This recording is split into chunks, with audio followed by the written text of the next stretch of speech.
Pilipinas, una sa ating mga balita. Arestado na ng Pasay City Police ang isa sa mga sospek na bumaril at nakapatay sa isang pulis Maynila sa Barangay 90 sa Pasay City. Kinumpirma sa DZRH ni Pasay City Police Chief Colonel Joselito De Sesto na nahuli sa Dasmariñas, Cavite si alias Bayona na siyang driver ng umataking motorcycle riding criminal. Tutukoy na rin ng pulisya ang pagkakakilanlan ng mismong bumaril kay Police Staff Sergeant Jomar Caligiran at ngayon ay subject na ng kanilang manhunt operation.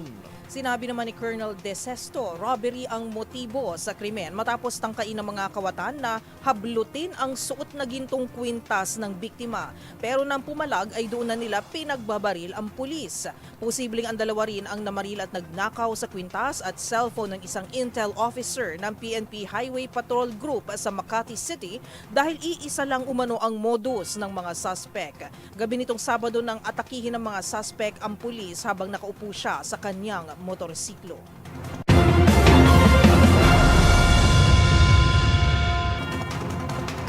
Sasampahan ng kaso ni Batangas 1st District Representative Leandro Leviste ang isang opisyal ng DPWH o Department of Public Works and Highways na nagtangkang abutan ito ng hush money kaugnay ng maanumalyang flood control project sa distrito. Ang kongresista inalok pa raw ng porsyento para sa mga proyektong ilalatag sa 2026 budget. Una sa balitang yan, si Dustin Bayog.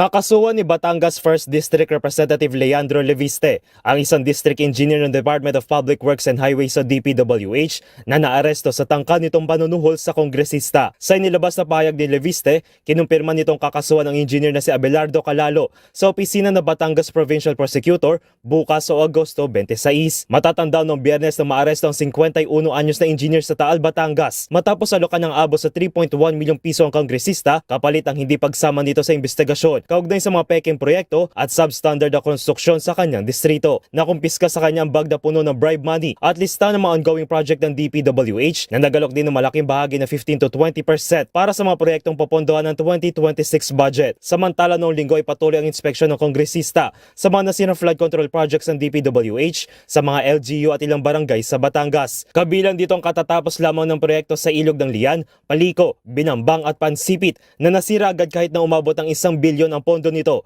at ilang pang proyekto na nasira sa mga nagdaang bagyo. Nauna nang pumuri si Senador Ping Lacson sa aksyon na ito ni Leviste na isa rin sa nangunguna mag-imbestiga sa hindi umanong anomalya sa mga flood control project ng naturang departamento. Para sa MBC TV Network News, ito si Dustin Bayog ng DZRH TV. Una sa Pilipinas, una sa Pilipino.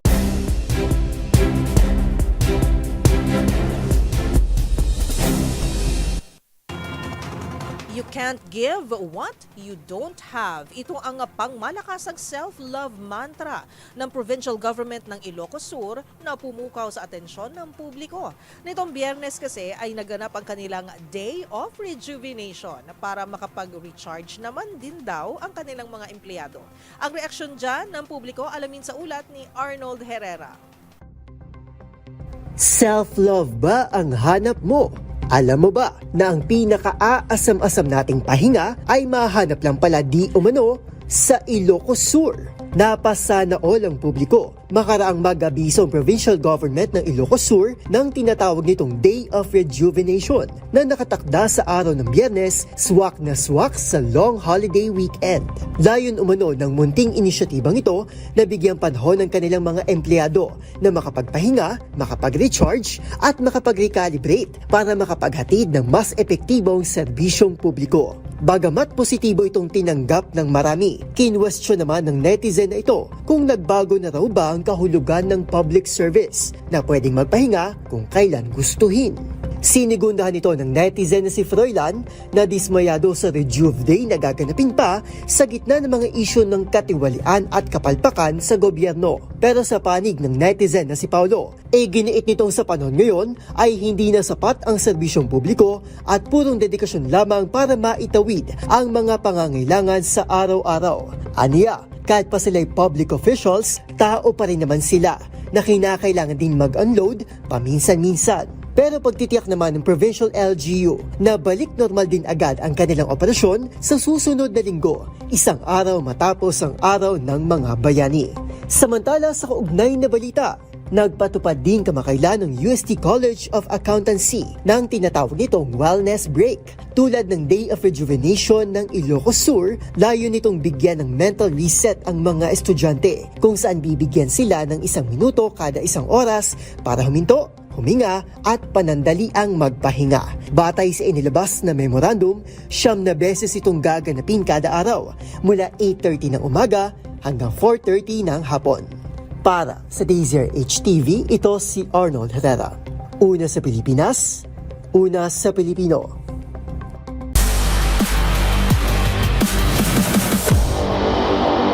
Formal na nagsimula ang bagong kabanata para sa pinakamalaking esports league sa Pilipinas na MPL Philippines. Bit-bit ang temang Eras of the League, bibida ngayong season ang selebrasyon ng mga pagkakataon, manlalaro at meta na nagbigay kulay sa MPL Philippines sa mga nakalipas na taon.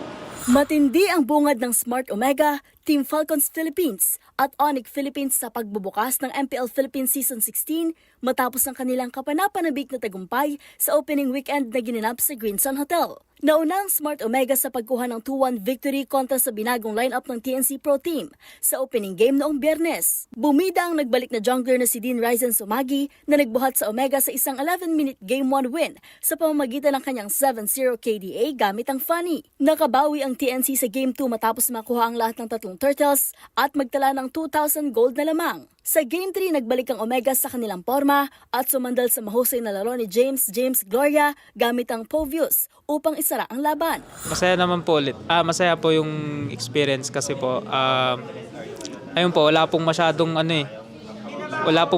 pose. Parang tuloy-tuloy lang yung laro namin, tas sobrang bilis. Ayun, siguro consistency lang, medyo nagkukulang kami kasi may mga times na sobrang lakas namin sa practice. May times na bilang nawawala. Ayun. Sa sumunod naman na laban, nagpakita ng matinding puso ang Team Falcons Philippines matapos makahabol at makasweep sa Aurora Gaming Philippines. Bumida sa Edfords Fernandez gamit ang CC sa Game 1, kung saan nahuli ng Falcons ang momentum sa kabila ng 10,000 gold advantage ng Aurora. Sa pamamagitan ng mahalagang depensa ni Super Marco Requetiano gamit ang Moskov at tagumpay sa ikatlong Lord Take, nagawa ng Falcons ang pagbangon. Samantala noong Sabado, muling nagpakilala ang Onyx Philippines sa pamamagitan ng dominanting 2-0 sweep laban sa defending champions na Team Liquid bilang pagbangon mula sa kanilang Season 15 Grand Finals defeat. Namayagpag sina Syrie King Kong Perez at Juan Calra Pillas, kung saan nakuha ni King Kong ang ikatlong Lord sa Game 1 gamit ang Lancelot bago makaisa sa Bruno ni Calra para sa isang wipe-up finish. Itinanghal si Calra bilang MVP sa Game 1 matapos tumikada ng 7 kills at 4 na assists. Samantala, nagpakita rin ng malakas na pagsabog ang mga rebuilding teams na APBren at Twisted Minds sa ikalawang araw. Natalo ng APBren ang Smart Omega with 2-1 sa pamamagitan ng mahusay na Kufra performance ni Daniel X Nova Gomez sa Game 3, habang sinupalpal ng Twisted Minds ng Team Falcons Philippines sa isang mahigpit na laban upang maitala ang kanilang unang tagumpay sa season. Narito ang naging resulta ng mga naglaro sa Week 1 ng MPL Philippines Season 16. Habang narito naman ang mga laban pang dapat nating abangan. Para sa MBC TV Network News, ito si Millie Borja ng Dazer HTV, una sa Pilipinas, una sa Pilipino.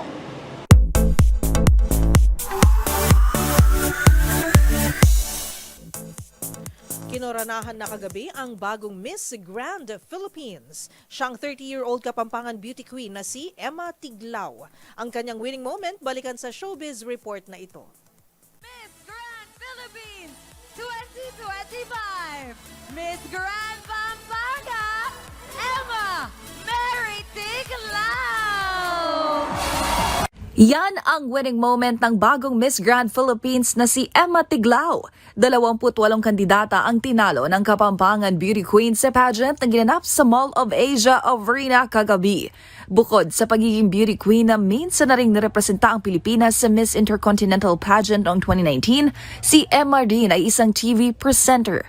Maliban naman sa titulo bilang Miss Grand Philippines, kabilang din sa mga special award na ginawa dito ay Best in Swimsuit. At sa kanyang pagkapanalo, susubukan nitong masungkit ang sanay ikalawang Miss Grand Crown ng bansa sa international pageant na nakatakdang ganapin sa Bangkok, Thailand sa Oktubre. Samantala, kagabi si Miss Grand Zambales, Anita Gomez naman ang nag-uwi ng corona bilang Miss Asia Pacific Philippines, habang si Francesca Beatriz Maclelland naman ng Aklan Province ang nanalong Reyna Hispano-Americana Filipinas. Para sa MBC TV Network News, ito po ang Showbiz Angel ng DZRH TV. Una sa Pilipinas, una sa Pilipino.